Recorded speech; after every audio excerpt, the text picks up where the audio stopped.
Bueno, jóvenes, tenemos que aprender a diferenciar dos cosas. Dentro de lo que nosotros llamamos poesía, ¿sí? La vamos a comparar con lo que es el arte, ¿sí? Y el arte de la poesía está caracterizado por tener belleza en las palabras y estética. ¿Qué quiero decir con estética? Que son palabras bien ordenadas, que tienen rima, que tienen rema, para que nosotros entendamos su contenido. No como hace rato leíamos un poema de Pablo Neruda que hablaba sobre el querer, pero cada una de estas estrofas tiene una estética, ¿no? Cada uno de estos versos tiene un número de, de sílabas poéticas. Y fíjense acá, llego, fuego, quiero, ruego, viajero, ciego. La primera, el primer verso, quiero, rima con el tercero, espero. El segundo, llego, con el cuarto, fuego. Y hay una rima de esta tendencia en cada una de las últimas palabras, ¿no? Muero, quiero, fuego. Entonces, de esta manera le llamamos estética a esta belleza de las palabras, al orden que le damos, ¿no? Cuando alguien te dice hazlo con más estética, tú tienes que tratar de hacerlo con un poco más de belleza, ¿no? Que esté ordenado, que tenga una buena fachada. Entonces, cuando hablamos de poesía y poema, estos dos términos se relacionan, sin embargo, ambos términos también tienen su definición propia, ¿no? Pero hablaremos de qué es poesía y poema según Octavio Paz, porque Octavio Paz una de sus obras determina, ¿no? Que se llama El arco y la lira, qué es poesía, qué es poema para él, ¿no? Y para él el poema es la obra construida bajo las leyes del metro, ¿no? De la métrica poética. El poema es esto, ¿no? Esto que acá estamos viendo, que está construido por versos, estrofas, número de sílabas, todo aquello, eso es el poema. Sí, para Octavio Paz eso es el poema. Sin embargo, la poesía es el conocimiento, ¿no? Es la liberación del interior del ser humano. La poesía, sin ser poema, puede existir. Es decir, la poesía va más allá de una obra, ¿no? Trasciende otras formas literarias. Podemos llamar poesía a todo aquello que le encontramos belleza, ¿no? En cuanto a lo que Octavio Paz entiende, ¿no? Como la poesía la entiende como un género, obviamente la poesía es un género literario. El poema es la construcción con palabras sobre ciertos temas, se construye el poema. Sin embargo, la poesía, al ser un género literario, para Octavio Paz trasciende más allá de lo que debe de ser, ¿no? Porque para él la poesía es conocimiento, va a ser salvación, va a ser poder, va a ser abandono, experiencia, sentimiento, sublimación, condensación del inconsciente, obviamente. Entonces, para Octavio Paz va a producir esto que se llama liberación interior, porque tal vez él desde su perspectiva como escritor ha visto en la poesía este tipo de atributos.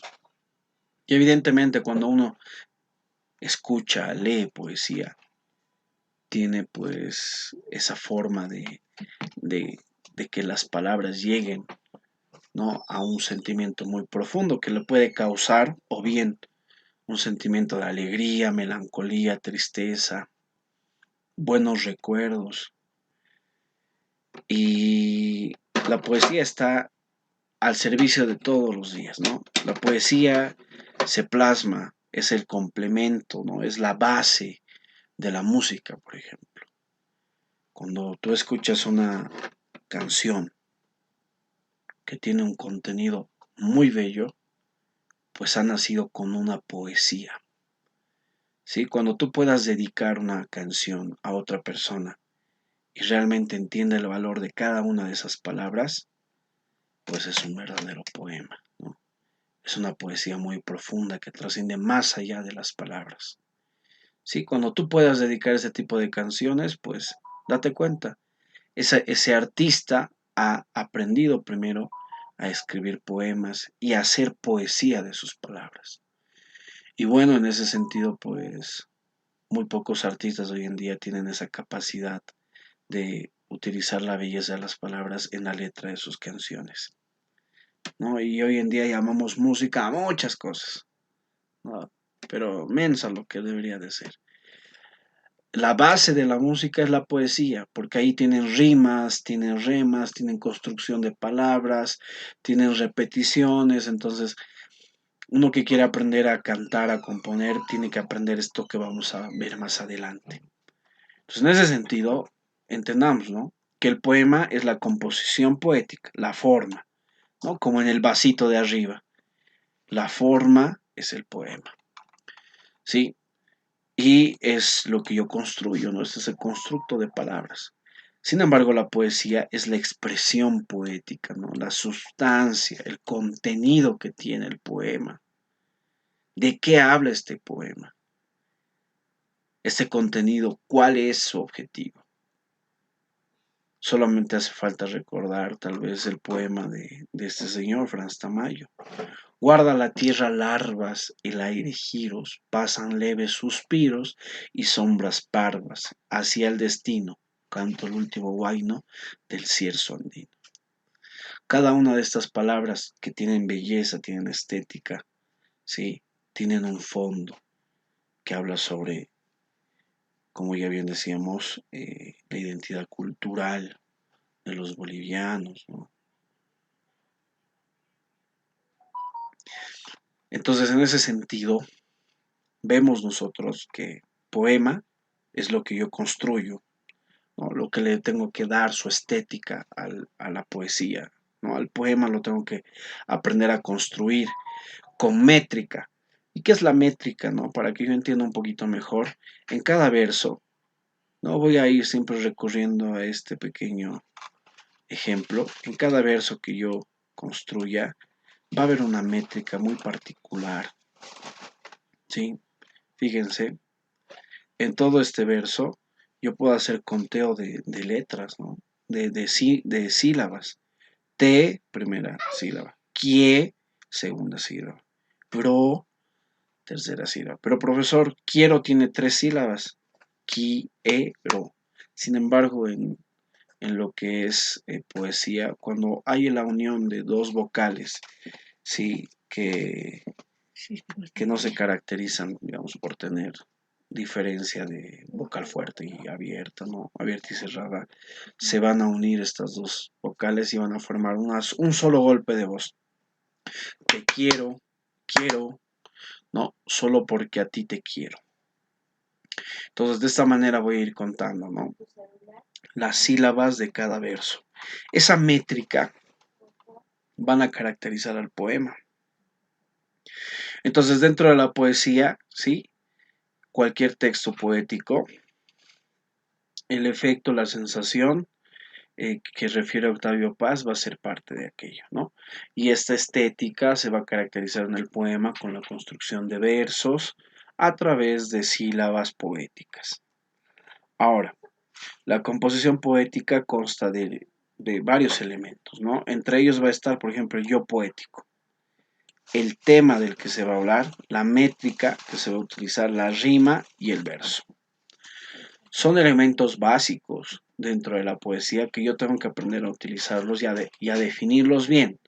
Porque si bien yo entiendo que hay un tema del cual hablar en la poesía, no puedo después tocar otro tema, ¿no? Tal vez puedo utilizarlo como recurso para reforzar ese tema. En el caso, por ejemplo, el amor o el querer o tal vez la cultura. Entonces yo tengo que aprender a utilizar ciertos elementos de otros temas, pero para reforzar el tema principal.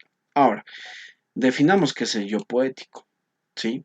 El yo poético va a ser esa voz del poema, ¿sí? Es un ser abstracto, ¿no? Es algo que no se ve porque se escribe en primera persona muchas veces, ¿no?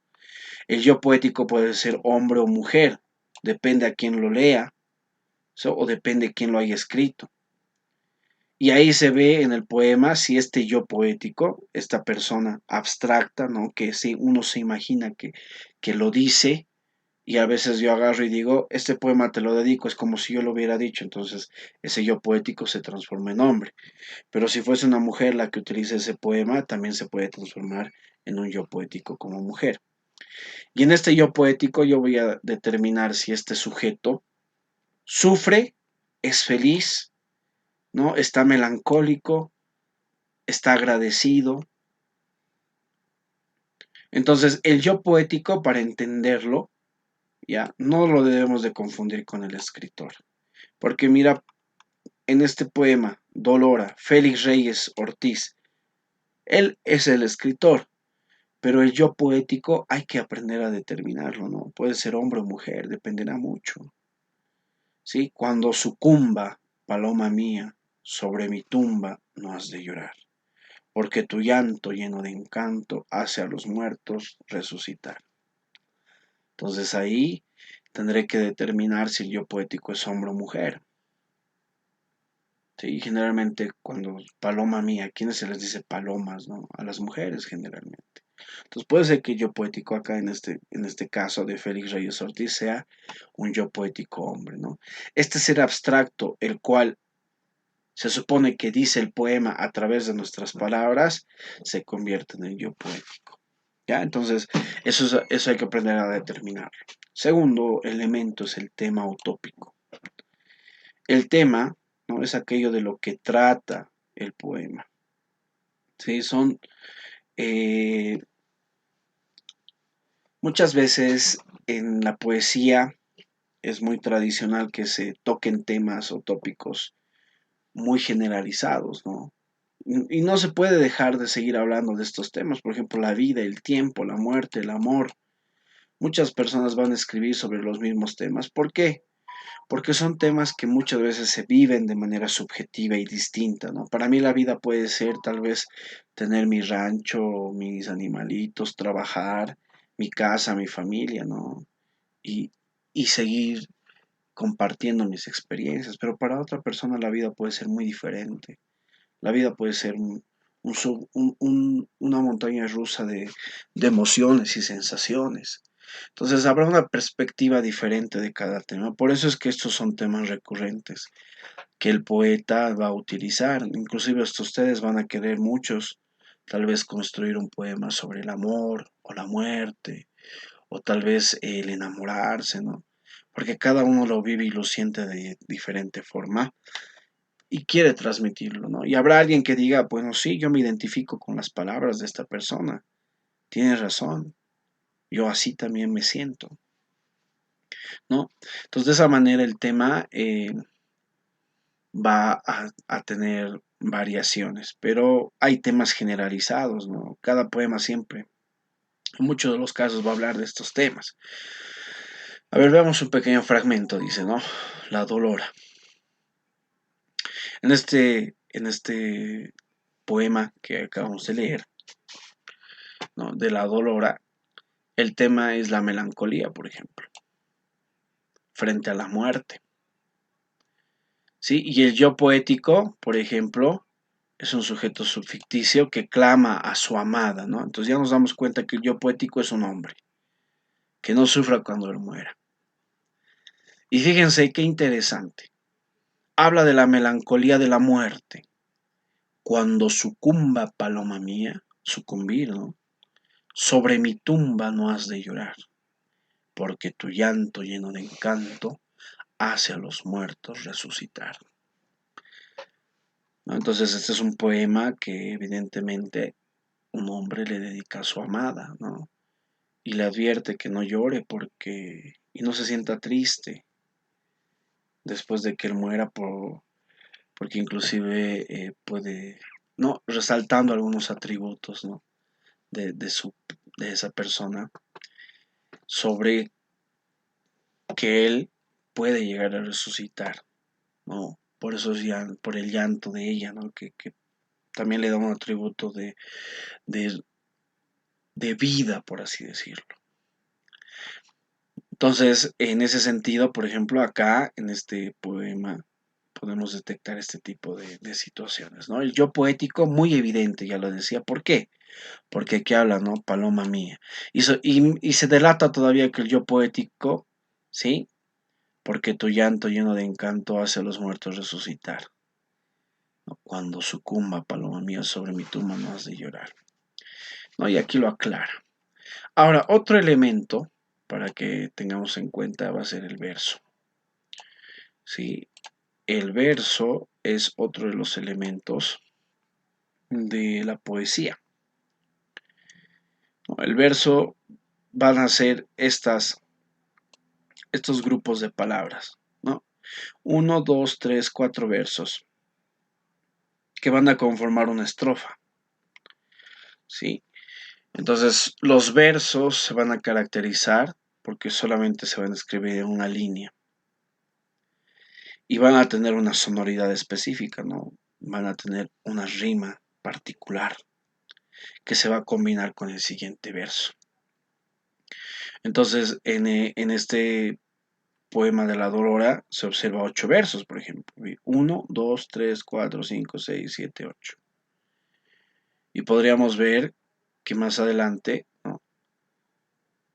Va a existir, por ejemplo, tipos de combinación de verso, ¿no? Dice aquí la función y número de versos por estrofa. Aquí hay una estrofa que tiene 4 versos. Profe, ¿y una estrofa puede tener 6 versos? Claro. 3 también. Adquieren un denominativo. Si solamente tienen 2 versos, ¿sí? Se llaman versos pareados. Si en una estrofa hay 3 versos, terceto.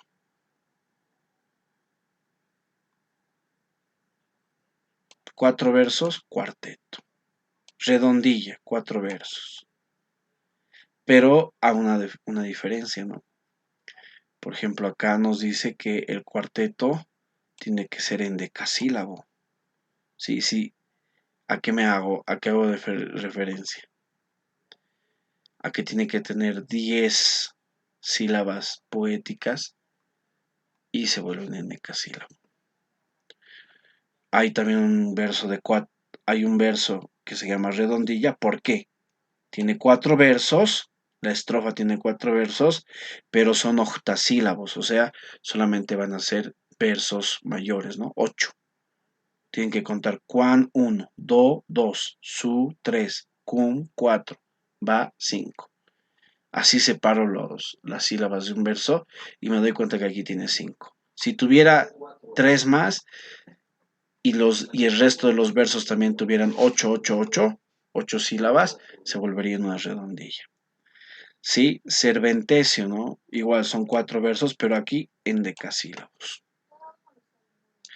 Cuarteta, 4 versos, ¿no? De octosílabos. El quinteto tiene que tener 5 versos. La lira tiene que tener 5 versos. 3 septasílabos, 7 y 2 endecasílabos, 2 de 10. Octa real, ¿no? De 8 versos. Una estrofa de 8 versos, ¿no? O un poema de 8 versos y tiene que ser la mayoría en decasílabos. O sea, tienen que tener 10 sílabas en cada verso. El soneto tiene que tener 14 versos y todos tienen que ser en decasílabos. Entonces, en este sentido, por ejemplo, acá nuestros versos, ¿sí? Son de 4. Cada estrofa son de 4. ¿No? Y aquí hay 1, 2, 3, 4, 5, 6, 7, 8 versos en total. Entonces, cuando hay 8 versos, se llama octava real. Y tienen que tener 10 para considerarse en decasílabo. Entonces, en función al número de versos por estrofa, adquieren un denominativo. Ahora, en esta estrofa contaremos 1, 2, 3, 4 versos en una sola estrofa. Entonces, si en una sola estrofa, ¿sí? Hay 4 versos, ¿sí? Entonces, en ese sentido, podríamos considerarlo cuarteta, podríamos considerarlo en decasílabo, de acuerdo al número de sílabas que tiene. ¿Ya? Entonces, en ese sentido, miren, acá en este poema hay, por así decirlo, 2 cuartetos, ¿no? ¿no? Y eso, dos redondillas. Por eso también tiene esa rima tan bonita, ¿no?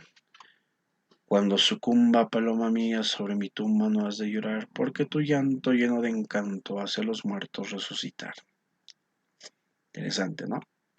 Ahora, esto es cuestión nada más de memorizarlo, ¿no?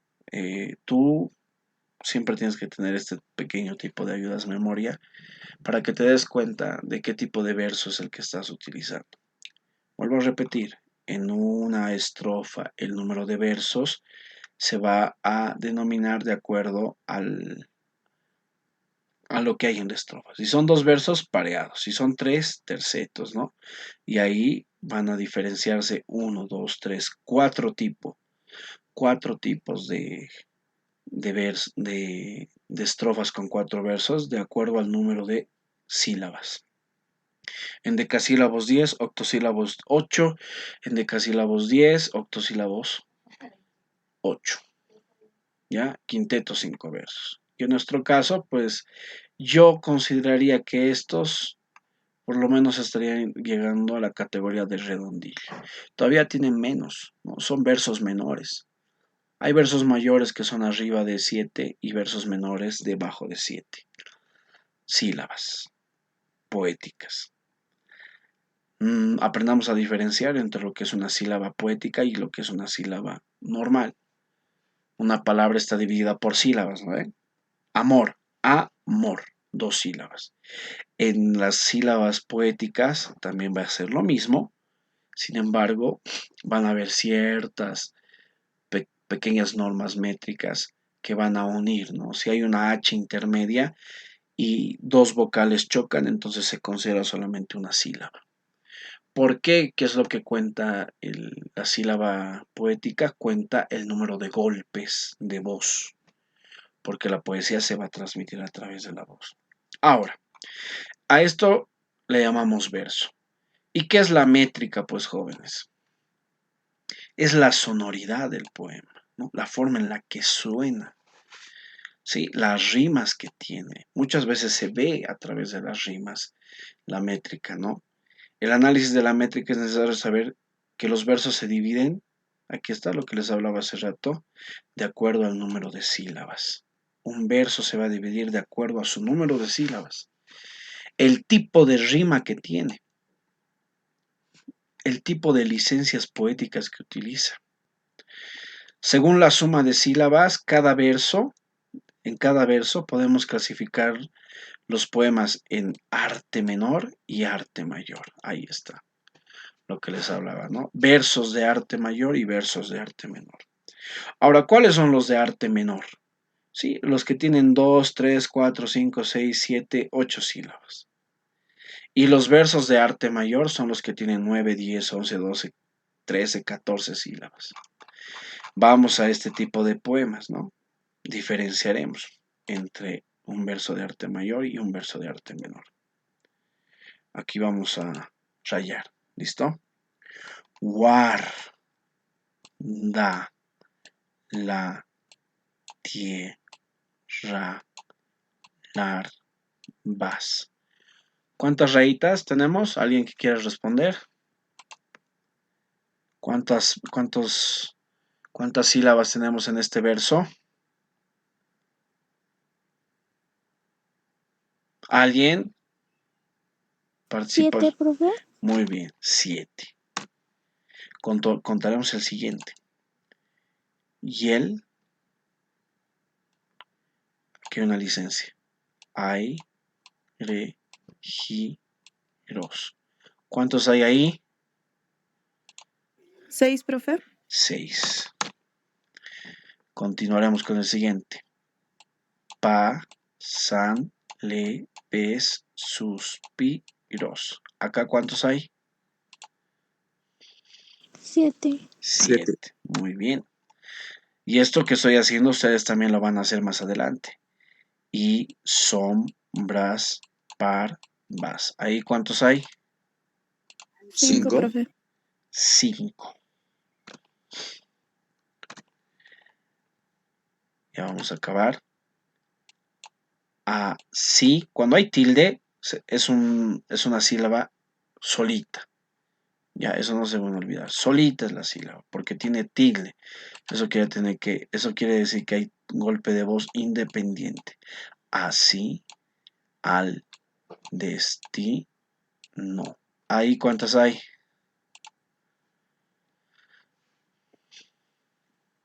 6. 6, muy bien. Continuamos con lo último. Canto el último guayño. ¿Cuántos hay ahí? 8, profe. 3, 4, 5, así. 4, 5, 6, 7 hay. Siguiente. El cierzo andino. Cierzo andino. Aquí sería un hito nomás. Estos dos se unen. 3, 4, 5. Y ahí habría 5. Fíjense en la métrica. Ya. Hay cositas que vamos a detectar en este momento. 7, 6, 7, 5, 6, 7, 5. ¿Ya? 3 versos de 7, 2 versos de 6 y 2 versos de 5. Entonces, el poeta Franz Tamayo, por ejemplo, acá combina sus versos. El primero de 7, el segundo de 6, para que combine con el cuarto, con el quinto. Y el cuarto combine con el séptimo, ¿no? Y el primero, el tercero y el sexto combinen con 7 versos. Y miren el tipo de rima que tiene. Larvas, ¿no? Termina en as. Giros, suspiros, no, iros, suspiros. Vas, guaño, andino, ¿no? Entonces aquí el no con el ño combinan. El 5 con el 7, el rima combinan, ¿no? El no. El 5 con el 6 combinan no y no. Y no y no. As, iros, iros. Entonces el tipo de rima que tenemos al final de cada verso lo podemos ver de esa manera. ¿Ya? Entonces fíjense acá que habíamos dicho que el arte mayor y arte menor se va a determinar en el número de sílabas en el verso. Y este tipo de versos son de arte menor porque están debajo de los 7. Fíjense, 7, 6, 7, 5, 8, 7, 5. Lo compararemos con este de aquí al ladito. Ya, solamente vamos a contar uno. Teo, dio, sin fin, yo, diando, te ruego. ¿Ahí cuántos hay? A ver. 1, 2, 3, 4, 5, 6, 7, 8, 9, 10, 11, 12. ¿No? Entonces ahí ya cambia la situación. Son 12.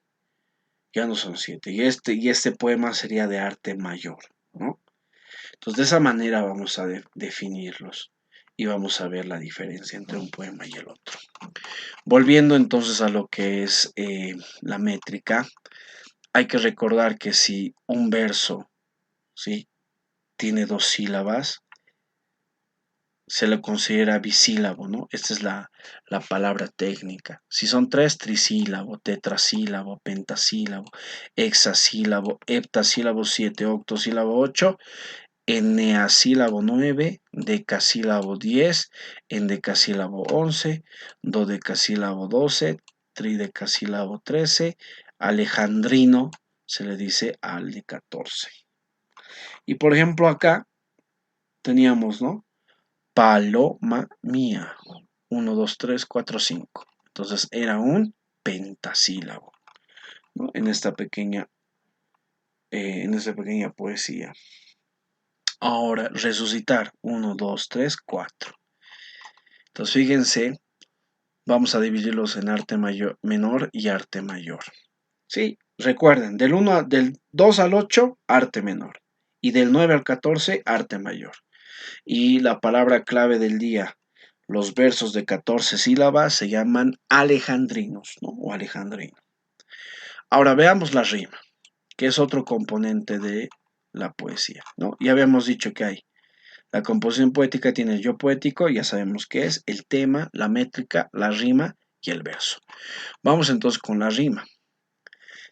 Vamos a ver esto que tal vez algunas veces han debido escuchar en algún cantante, rapero, trapero, porque ellos utilizan mucho las rimas asonantes y consonantes.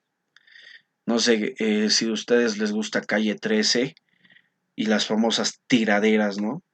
Donde tú ves cómo el cantante de trap, de rima urbana, de rap, hace, combina las rimas, ¿no? Y este cantante que se llama Residente, en una de sus famosas tiraderas, entre paréntesis, define que él no hace rima que se llama asonante, sino es una rima consonante. Entonces quisiera que escuches su tiradera, ¿sí? Para actualizarme contigo en ese aspecto y veas qué es una rima consonante y qué es una rima asonante. Entonces, de manera, ¿no? De manera consonante mi rima no es asonante, algo así creo que lo dice. Entonces, muy interesante, ¿no? A ver, muchos de sus fanáticos han debido decir, ¿qué es pues una rima consonante? ¿Qué es una rima asonante? Entonces, de esa manera te vas a dar cuenta qué tipo de rima utiliza, por ejemplo, el cantante que se llama Residente o ex Calle 13, ¿no? Ahora entendamos. La rima, como ya se habrán dado cuenta, ribita, es esa última palabra, ¿sí? Del verso que va a combinar con la última palabra del siguiente verso. Sucumba, mía, tumba, llorar. Sucumba con tumba. ¿No? Y eso le va a dar una gracia, ¿no? Una, una forma de escucharlo de manera interesante, ¿no? Cuando uno escucha una rima en una letra, en un texto, se da cuenta, ¿no? Porque la rima es esa armonía de palabras, ¿no? Entre un verso y el otro, que hace que el que escucha, porque la poesía es eso, ¿no? Es la sonoridad que tiene uno al expresar las palabras, hace que el que escucha se sienta como que un poco complacido, ¿no? Inclusive en estas improvisaciones de freestyle, cuando uno hace una rima, todos dicen, lo ha hecho, ¿no? Ha encajado. Entonces lo mismo pasa pues en la poesía, la madre de todo. Cuando sucumba paloma mía, sobre tu tumba no has de llorar. Y eso le da un poco de gracia, le da un poco de estética a nuestra poesía. Entonces vamos a ver, existen rimas asonantes. Vamos a ver por qué se llaman asonantes, ¿no? Es la repetición de sonidos vocales en la última sílaba de cada verso. ¿Qué quiere decir? Que se van a repetir sonidos vocales, ¿sí? En la última sílaba de cada verso. Y vamos a ver unos ejemplitos. Mi espejo corriente por las noches, o, se hace arroyo y se aleja de mi cuarto, a, o. En esta rima, por ejemplo, solamente estamos viendo que existe, que se llama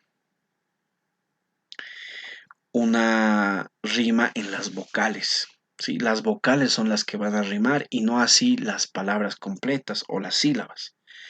Veamos, ¿no? Mi espejo corriente por las noches se hace rollo y se aleja de mi cuarto. Mi espejo más profundo por la orbe, ahí está, las vocales, donde todos los cisnes se ahogaron. Aaron. Si yo leo de manera, como hace rato estábamos leyendo las rimas, noches, cuarto, orbe, ahogaron. No tiene como que una rima muy evidente, pero si me doy cuenta, en las vocales hay una rima.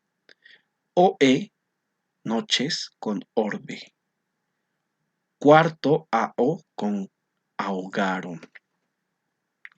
Entonces ahí yo estoy viendo un tipo de rima asonante. No suena directamente, pero sí hay una rima en las vocales. Porque cuando yo lo voy a pronunciar, fíjense, de manera bien sutil, no tan evidente, se escucha la rima. Por las noches, alejada de mi cuarto, que la orbe se ahogaron. Hay una rima. Y una rima asonante caracterizada porque los sonidos están en las vocales. Ahí es donde se evidencia.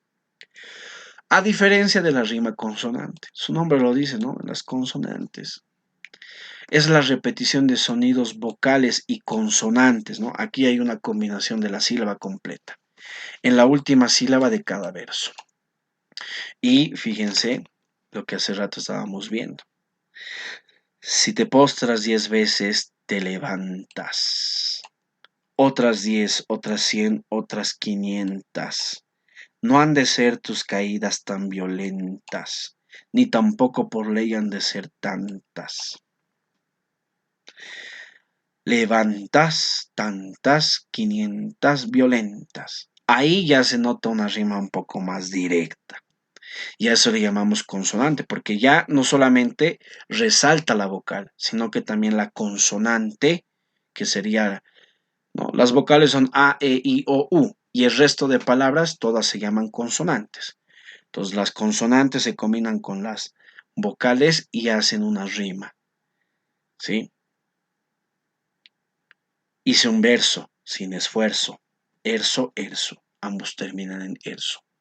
Y ese es un tipo de rima consonante. Ahora sí le vas a entender al residente cuando habla de su rima consonante. ¿No ve? En la composición poética, entonces vamos a entender que este tipo de rimas se van a encontrar en todo lado. ¿Sí? Y también podemos encontrar versos que no riman. ¿Sí? Entre ellos, pero utilizan la métrica. ¿No? Puede que haya versos en una poesía que no van a rimar para nada. ¿No? Entonces, pero va a utilizar la métrica o media métrica en los versos. Esto se conoce como versos sueltos o blancos. Estos versos que no combinan, por ejemplo acá, hace rato veíamos el ñu, ¿se acuerdan? Decíamos, ¿dónde va a entrar este ñu? Guayño. No se combina con andino, destino, suspiros, giros, larvas, parvas, pero el aiño no combina con nadie. No está rimando con otro verso. Queda solito guaiño, porque no hay otro que termine en aiño. Entonces, a este tipo de versos le vamos a llamar versos blancos o versos que se llama, sí, sueltos, porque no están combinando con ningún otro verso ni en la rima, pero sí en la métrica, por ejemplo.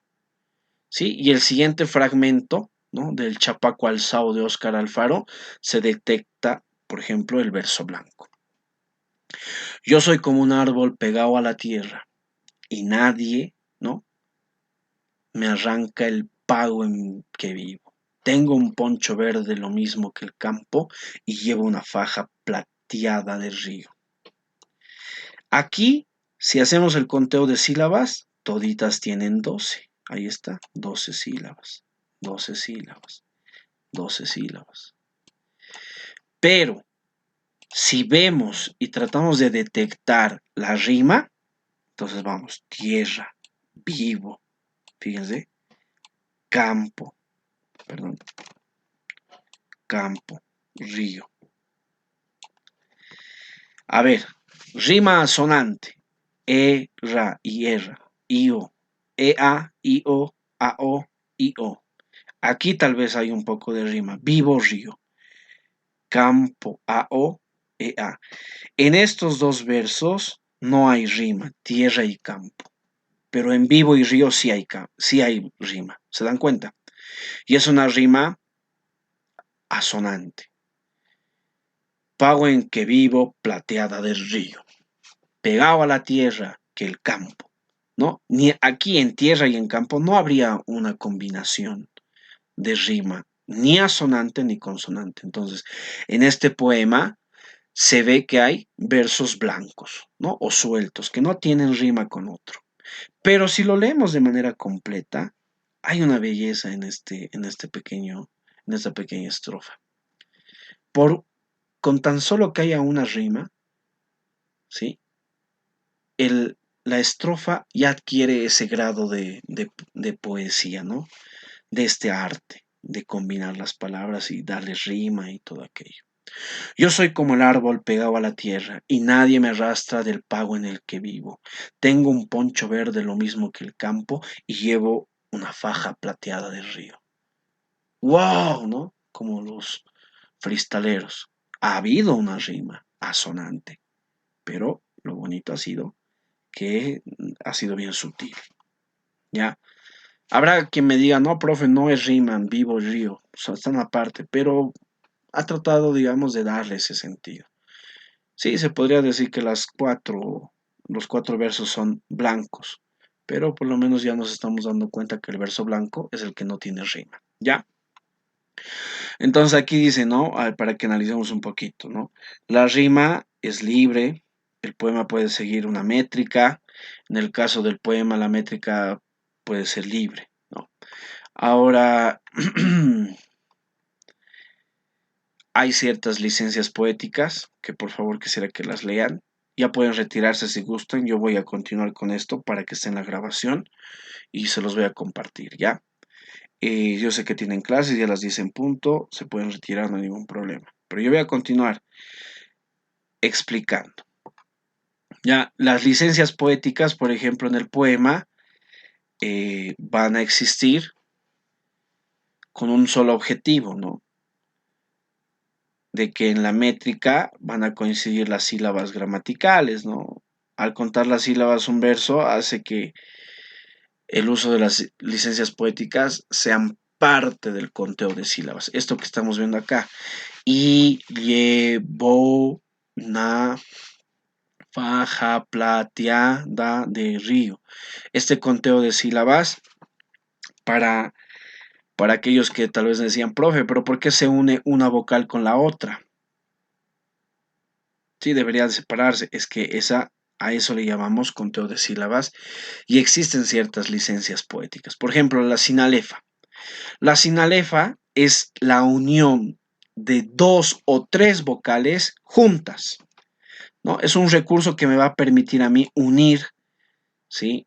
En en un verso, en una sola sílaba, ¿sí?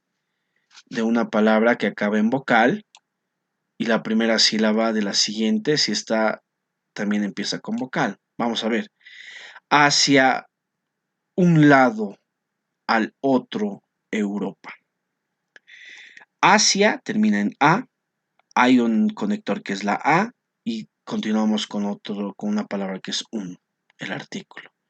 Estas tres vocales producen sinalefa hacia un y solamente producen un sonido en poesía. A esta licencia poética me ayuda a mí entonces a que pueda escribir más palabras, pero se cuenten de manera distinta. Aquí vamos a ver un ejemplito. Fíjense, si yo cuento de manera natural, ¿no? Yo soy como un ar, ¿no? Entonces fíjense aquí la gran diferencia. Yo soy como un árbol pegado a la tierra.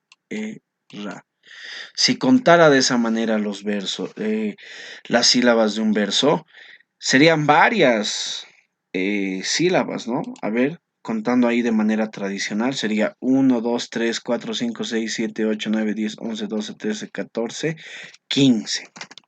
Pero no es así. ¿Qué es lo que ha pasado acá? Ha habido sinalefas en algunos casos. Yo, por ejemplo, ¿no? Está bien. Yo soy común. Ah, ya. Estos dos ya se han unido. Estos dos de aquí se han unido. Para que nos demos cuenta, como un árbol pegado. Ah, ya. Estos igual se han unido. A la tie. Se han unido tierra. Y por eso hay 12. Entonces, esto me hace entender que la sinalefa es la unión de una vocal del final de una palabra con el inicio de otra.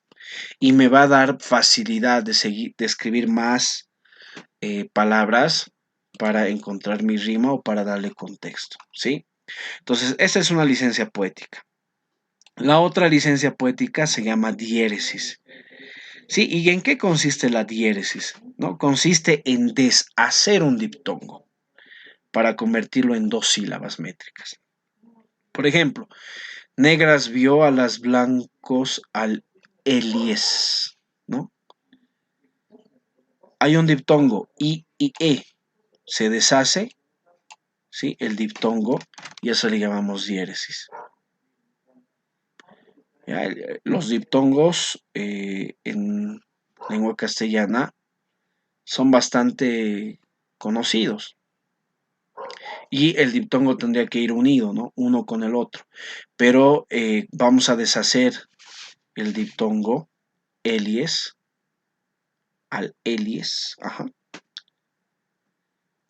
y lo vamos a convertir en dos sílabas. Y ahí se parte. Esta diéresis tiene esa característica y me va a hacer a mí contar una sílaba más. La sinéresis consiste en convertir un hiato en diptongo para utilizarlo como una sílaba métrica. Entonces vamos a ver aquí, por ejemplo, héroe, ¿sí? Entonces, este hiato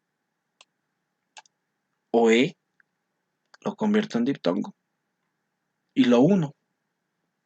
Poe de poesilamia. De poesiamia. ¿Sí? Entonces, el hiato lo he convertido en diptongo. Profesor, ¿pero qué es hiato? ¿Qué es diptongo? Para eso estamos acá con el internet, ¿ya? Hiato.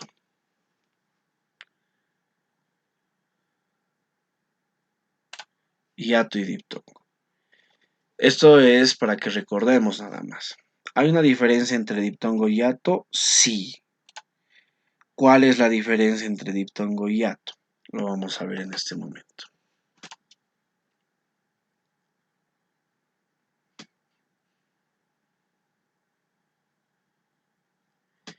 Ya, el diptongo es cuando hay una secuencia de dos vocales en la misma sílaba. Ciudad, ciudad. ¿Sí? Hay una vocal cerrada, la cerrada es la I, la U, y una vocal más otra vocal cerrada, IU. IU. Este diptongo entonces es la unión de dos vocales cerradas. También puede ser una vocal abierta, A, E, O, más una vocal cerrada. Aire, reino, jaula. También puede ser una vocal cerrada más una vocal abierta, invertido, ¿no? Entonces la vocal abierta son las vocales fuertes, A, E, O. Y las vocales cerradas son las vocales débiles. Entonces, en ese sentido, el diptongo es la unión de dos vocales en una sola palabra que pueden ser cerradas y abiertas o dos cerradas juntas, pero no así dos abiertas. ¿Ya? Ahora, ¿qué es el hiato? A diferencia del diptongo, el hiato, ¿sí? Es la secuencia de dos vocales en una sola sílaba, ¿sí? Distintas. Teatro. Estas ya se desunen. No, hay una vocal abierta más una vocal abierta, entonces caer. Como son dos vocales abiertas y son fuertes, se desunen, no se van a unir. En cambio, en el diptongo, las dos vocales abierta o cerrada y abierta, o cerrada y cerrada, se van a unir y van a formar un solo sonido. Entonces, en el hiato, por ejemplo, las vocales se separan, ¿sí? En una sola palabra hay dos vocales, pero se van a separar porque son las dos fuertes, ¿no? Las dos vocales abiertas. O puede ser una vocal abierta y una vocal cerrada, ¿sí? Raíz. Pero para que haya este fenómeno de separación, tiene que tener la segunda vocal siempre una tilde, ¿no? Por eso les decía que cuando encuentren tilde en un verso, se va a separar. Ahora, la vocal cerrada y la vocal abierta también, igual, con tilde. Frío, grupo, A. Entonces, eso es lo que caracteriza al hiato del diptongo. El hiato se va a separar las vocales de una sola palabra. Entonces ya no va a haber la sinalefa, que es la unión de dos vocales. Y el diptongo es la unión. Entonces, en este sentido, volviendo a lo que hablábamos de la sinéresis, ¿sí? Consiste en convertir el hiato, ya sabemos que es hiato, ¿no? Para que recuerden, hiato, la separación de dos vocales. Sí, lo vamos a convertir en diptongo para utilizarlo como una sílaba métrica. Entonces, voy como un héroe, héroe, de poesía mía. Entonces, poesía, hay una vocal abierta y otra vocal abierta. Debería de separarse, pero acá, en esta licencia poética, estoy uniendo las dos vocales abiertas y la estoy volviendo en una sola sílaba, ¿no? O-e, son vocales abiertas. Entonces, en ese sentido, es como existen licencias poéticas para la métrica, ¿no? Inclusive hasta para combinar en la forma de recitar. Bueno, condiciones, obras poéticas de autores bolivianos, yo creo que con eso estaríamos acabando. A ver, entendamos esto un poquito, ¿no? Hay condiciones para la interpretación poética, ¿no? Para interpretar, por ejemplo, la poesía, debemos nosotros de entender que la poesía está basada en creatividad, ¿no? Y tiene que permitir al lector relacionarse con el mundo, confrontarlo su propia experiencia. La confrontación produce un conocimiento, por tanto, para identificar la poesía se debe tener claro que el poema incorpora significados más allá de la descripción literal, ¿no? En una poesía, el significado de las palabras muchas veces van a hacer referencia a otro tipo de atributos. Entonces, para eso existen los famosos recursos literarios, ¿no? El uso de recursos literarios, la poesía como metáforas, símiles, símbolos, van a estar presentes en cada una de las palabras de los versos. Entonces, algunas pautas para interpretar la poesía. ¿No? La comprensión. Es preciso que tú, como lector, identifiques primero el yo poético, el tópico del que se habla y la estructura del poema. Segundo, tú tienes que aprender a agrupar, ¿no? La agrupación de campos semánticos, ¿no? Utilizar la isotopía, eso que te permite conectar los diferentes aspectos informativos de un texto con un significado global. Tienes que aprender a detectar que dentro de un poema existe un contexto general. Entonces el poema, si el poema, por ejemplo, menciona dulce boca, licor sagrado, flor rosa, manzanas, etcétera, su campo semántico, por ejemplo, será el amor, ¿no? Entonces te vas dando cuenta que hay un significado global de cada palabra que hace referencia a un tema general. Si hace referencia a veneno, huida, negro, crepúsculo, sierpe, noche, etcétera, entonces va a ser referencia al peligro, la muerte. ¿Ya? Entonces de esa manera, pues me estaré dando cuenta yo de que existen una agrupación de campos semánticos, ¿no? Cada palabra va a estar relacionada a una palabra en general. Las palabras claves, por ejemplo, en la poesía también son importantes, porque guardan relación con el contenido del texto, ¿no? Identificación de recursos literarios. También hay que identificar qué figuras estilísticas hay, lo que hablábamos aquí arribita, ¿no? Los recursos literarios. Y la actividad, ¿no?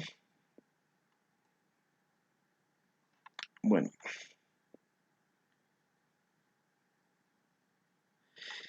los recursos literarios, más adelante vamos a extender este concepto. Ahora, hay obras poéticas de autores y autoras bolivianos, muy interesantes, ¿no? Entre ellos se han destacado, por ejemplo, Yolanda Bedregal, Adela Zamudio, María Josefa Mujía, Gregorio Reynolds, Jaime Sáenz, Juan Carlos Orihuela, María Soledad Quiroga, entre otros que están acá escritos, que evidentemente han tenido han resaltado a través de la poesía denuncias, por ejemplo, han mostrado a la población de algunos fenómenos sociales que existían, ¿no? Entonces, por ejemplo, el poema Nacer hombre de Adela Zamudio es muy interesante leerlo. ¿Por qué? Porque en ese poema ella está denunciando por el simple hecho de ser hombre, uno tiene más privilegios, ¿no? Y en ese entonces, en su época, ella inclusive, la mujer estaba privada de estudiar, ¿no? Privada de hacer algunas actividades. Entonces podemos considerar que Adela Zamudio, ¿sí? Ha sido una de las pioneras sobre la reivindicación de los derechos de la mujer. A través de este poema se ha hecho conocer y hasta el día de hoy se sigue leyendo este poema que tiene mucho efecto reivindicativo hacia las mujeres, ¿no? Se la consideraba una mujer rebelde por este poema que había escrito y aparte de poeta también era narradora y bueno, entonces una de sus obras que ha fundado todo lo que es su carrera literaria ha sido pues este poema que se llama Nacer hombre, ¿no? Y el nombre era de las íntimas, ¿no? Entonces, en ese sentido, por ejemplo, podemos resaltar, podemos ver que la poesía es un instrumento también de lucha, es un instrumento de denuncia, es un instrumento de, mm, de revaloración. Podríamos considerarlo que la poesía también es un instrumento de, es un altavoz que nos ayuda a hacernos conocer con los demás las ideas que tenemos, ¿no? Respecto a ciertos fenómenos. Con eso estaríamos concluyendo, queridos estudiantes, ¿no? Y me despido con lo que tal vez habla Adela Zamudio, ¿no? Respecto al hecho de nacer hombre, ¿no?